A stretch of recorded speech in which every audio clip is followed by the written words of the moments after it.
రాష్ట్రాభివృద్ధిని అడ్డుకునే జగన్ లాంటి వ్యక్తులకు ప్రజలు శాశ్వత రాజకీయ సమాధి చేయాల్సిన అవసరం ఉందని కేంద్ర సహాయ మంత్రి పెమ్మసాని చంద్రశేఖర్ వ్యాఖ్యానించారు.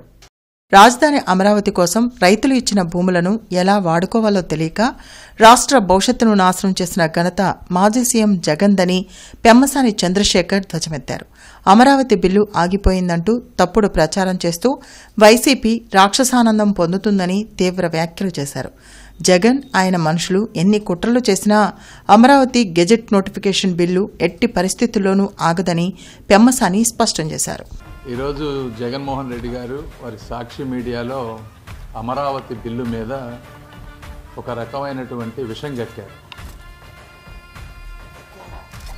ఏదైనా వ్యవస్థలో ఒకదాన్ని నిర్మించాలంటే విపరీతమైనటువంటి కృషి చేయాలి.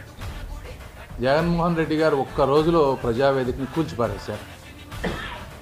34,000 మంది రైతులు ఇచ్చినటువంటి భూములని ఉపయోగించుకోవడం చేతగాక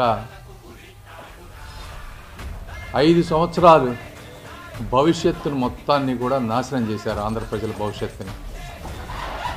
ఈరోజు మళ్ళీ కూటమి ప్రభుత్వం వచ్చిన తర్వాత ఒక ప్రణాళికాబద్ధంగా ఫ్యూచర్లో ఎటువంటి ఇబ్బందులు లేకుండా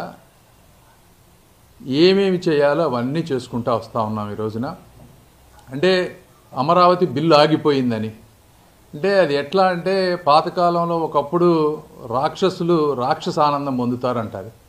అలాంటి ఆనందం పొందే విధంగా ఈరోజు ఆయన పేపర్లో రాశారు. అమరావతి బిల్ అనేది చిన్న చిన్న టెక్నికల్ ఇష్యూస్ ఉన్నాయి. ఆ టెక్నికల్ ఇష్యూస్ని స్టేట్ గవర్నమెంట్ వాళ్ళతో మాట్లాడుతూ ఉన్నారు. ఎట్టి పరిస్థితుల్లో జగన్మోహన్ రెడ్డి గారు కాదు కదా, వారి మంది మార్బలం ఎంత మంది వచ్చినా కూడా ఈ అమరావతి బిల్లుని ఒక నెల అటు అయితే అవ్వచ్చు, కానీ ఎట్టి పరిస్థితుల్లో దానికి గెజెట్ నోటిఫికేషన్ తీసుకొచ్చే విధంగా ఇక్కడ ఉన్నటువంటి నాయకులు కానీ గౌరవ ముఖ్యమంత్రి గారు అందరూ కృషి చేస్తారు. అది ఒకటి. రెండో ఇష్యూ తీసుకుంటే ఈ రోజున అమరావతిలో మీరు చూడండి డెవలప్మెంట్ ఏ విధంగా జరుగుతుంది అనేది. మొన్న నిర్మలా సీతారామన్ గారు వచ్చి 16 నేషనల్ ఇన్స్టిట్యూట్స్కి శంకుస్థాపన చేశారు. దేశంలో ఉన్నటువంటి అత్యున్నతమైనటువంటి ఫైనాన్స్ మినిస్టర్. 3,000 కోట్ల రూపాయల సెంట్రల్ సెక్రటేరియట్ బిల్డింగ్స్ అన్నిటినీ కూడా అన్ని పిఐబి క్లియరెన్స్ కూడా చేసి ఈ రోజున క్యాబినెట్కి వెళ్ళేటువంటి పొజిషన్కి తీసుకొచ్చాం. ఒక ఇంటర్నేషనల్ కన్వెన్షన్ సెంటర్ హడ్కోని తీసుకురావడానికి స్టేట్ గవర్నమెంట్ ఫార్మాలిటీస్ అన్నీ క్లియర్ చేశాం. అది నెక్స్ట్ స్టెప్స్కి వెళ్తూ ఉంది. నిన్న సిఏజీ బిల్డింగ్ అడ్మినిస్ట్రేటివ్ శాంక్షన్ తీసుకొచ్చారు. మా డిపార్ట్మెంట్లో పోస్టల్ బిల్డింగ్ని శాంక్షన్ చేయించాం. కేంద్రీయ విద్యాలయాలు వస్తూ ఉన్నాయి. హయ్యెస్ట్ ఫార్మ్ ఆఫ్ కనెక్టివిటీ అంటే రైల్వే లేన్ గురించి కానీ 2,500 కోట్ల రూపాయలు రైల్వే లేన్ శాంక్షన్ చేశారు. మనం ఇప్పుడు ల్యాండ్ ఎక్విజిషన్ చేస్తే అది వర్కౌట్ అవుతుంది.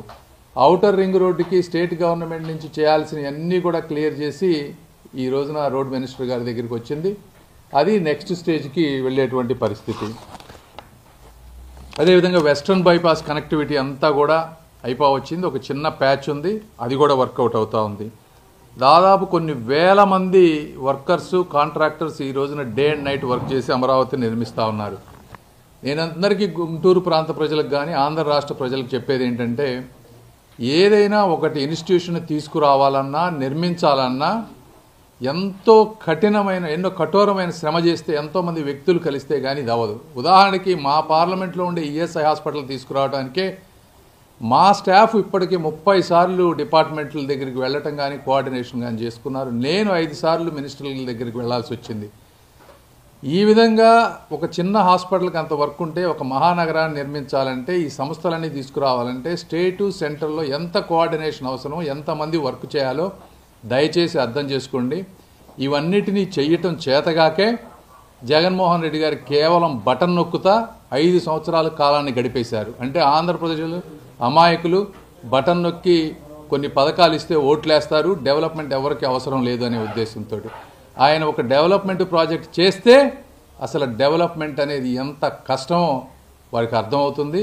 కాబట్టి మరొక్కసారి ఆంధ్రప్రదేశ్ ప్రజలు ఇది గుర్తుపెట్టుకోవాలి. జగన్మోహన్ రెడ్డి గారు కానీ వారి మనుషులు కానీ అమరావతిపై నిరంతరం వరల్డ్ బ్యాంకుకు లెటర్ రాస్తారు డబ్బులు ఇవ్వద్దని, బిల్లు ఆపమని ఈ విధంగా ఇక్కడ ప్రెషర్ చేస్తారు.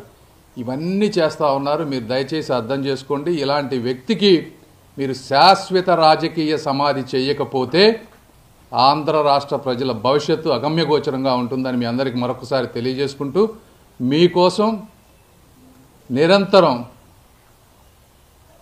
ఎంత కష్టపడాలో అంత కష్టపడి అమరావతిని ముందుకు తీసుకువెళ్తామని మీ అందరికీ తెలియజేసుకుంటా ఉన్నాను. Thank you.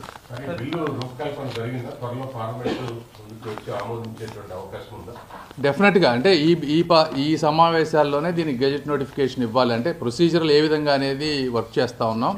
బట్ ఏదంటే 2014 నుంచి ఇవ్వాలా 24 నుంచి ఇవ్వాలనే దాంట్లో ఒక చిన్న టెక్నికల్ ఇష్యూ వచ్చి క్లారిఫికేషన్కి అడిగారు. గౌరవ ముఖ్యమంత్రి గారు దీన్ని క్లోజ్గా అబ్జర్వ్ చేస్తూ ఉన్నారు.